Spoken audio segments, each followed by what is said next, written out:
न पेक्षा हिंदू धर्मामध्ये पौष महिना हे कुठलंही शुभ काम करणारा महिना नाही असं सांगितलं जातं। त्यावेळेला प्रभू रामचंद्राची मूर्तीची स्थापना होतीये, याच्यामध्ये राजकारण आहे म्हणूनच होतीये।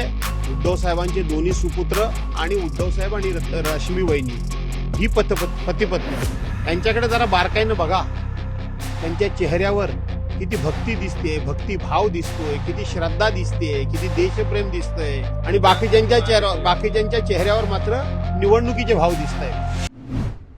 नमस्कार, मी चेतन किर्दत आणि तुम्ही पाहताय महाटॉक्स। नाशिकमध्ये आज शिवसेनेचं राज्यव्यापी अधिवेशन जे आहे ते पार पडत आहे। आपल्याशी बोलण्यासाठी शिवसेना नेते भास्कर जाधव आहेत, त्यांची आपण एकंदरीत प्रतिक्रिया घेणार आहोत। सर, 1994ला देखील बाळासाहेबांच्या नेतृत्वात या ठिकाणी नाशिकमध्येच अधिवेशन पार पडलेलं आणि शिवसेनेची सत्ता आलेली। आता देखील 30 वर्षानंतर असंच अधिवेशन 30 वर्षानंतर पुन्हा एकदा या पवित्र जागेमध्ये, या पवित्र क्षेत्रामध्ये, या देवभूमीमध्ये पुन्हा एकदा 30 वर्षानंतर शिवसेनेचं शिबिर पार पडतंय। त्यावेळेला युतीची सत्ता आणण्यामध्ये निर्णायक भूमिका आणि शिबिर हे नाशिकचंच त्यावेळेला कारणीभूत ठरलं होतं। आता 2024 मध्ये महाराष्ट्रामध्ये महाविकास आघाडीची सत्ता येण्याकरता हे शिबिरच निर्णायक ठरेल असं माझं मत आहे। अजून एक प्रश्न आहे, आज जे अधिवेशन पार पडत आहेत त्यात काही ठराव जे आहेत ते मांडले जाणार आहेत, नेमके काय ठराव असणार आहेत? ते ठराव जे आहेत ते आता आतमध्ये आम्हाला मिळतील। निश्चितपणे ठराव हे जनहिताचे असतील, लोकहिताचे असतील, पक्षहिताचे असतील, हिंदुत्वाची भूमिका कणखरपणे मांडणारे असतील, प्रभू रामचंद्राच्या अभिनंदनाचे असतील, असे अनेक ठराव असू शकतात। परंतु त्या सगळ्यामध्ये निश्चितपणे राष्ट्रभक्ती असेल, राष्ट्रप्रेम असेल, देशभक्ती असेल, मतांचं राजकारण कमी असेल।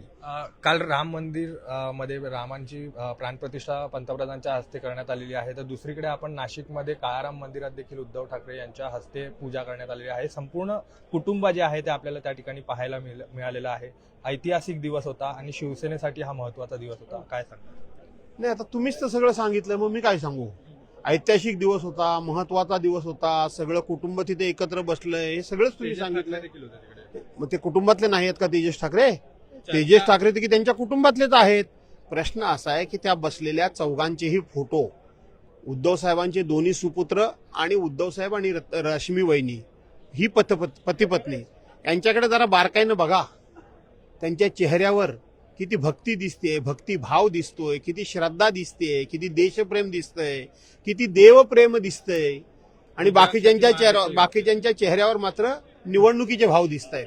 इथं पूर्णपणे श्रद्धा आणि देवभक्ती दिसते, हे पाहायला मिळेल। शेवटचा प्रश्न, असं म्हटलं जात होतं की रामाची जी प्राणप्रतिष्ठा होणार आहे त्याच्यानंतर लोकसभेच्या निवडणुका जाहीर होतील, काय वाटतं? आणि तुमची काय वाटतं? अख्ख्या देशालाच ते वाटतं।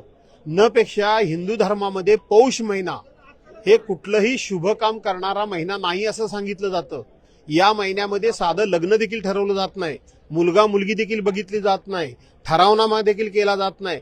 त्यावेळेला प्रभू रामचंद्राची मूर्तीची स्थापना होतीये, याच्यामध्ये राजकारण आहे म्हणूनच होतीये। आता रामनवमी आहे का? आता हनुमान जयंती आहे का? जर रामनवमीला प्रभू रामचंद्राची प्रतिष्ठापना झाली असती तर ते अधिक चांगलं दिसलं असतं। परंतु लोकसभेच्या निवडणुका होऊ घातलेल्या आहेत म्हणून ह्या ठिकाणी चाललंय।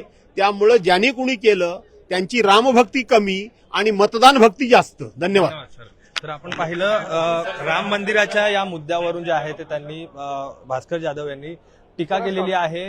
पौष महिना आहे आणि हिंदू धर्मामध्ये कोणतेही शुभ कार्य जे आहेत ते केले जात नाहीये, मात्र मतांचं राजकारण जे आहे ते करण्यासाठी कुठेतरी भाजपच्या वतीनं राम मंदिराचं जे हे कार्यक्रम होता हा पार पडलेला आहे, अशी टीका जी आहे ती त्यांनी केलेली आहे। मताचं राजकारण होत असल्याचं त्यांनी म्हटलेलं आहे।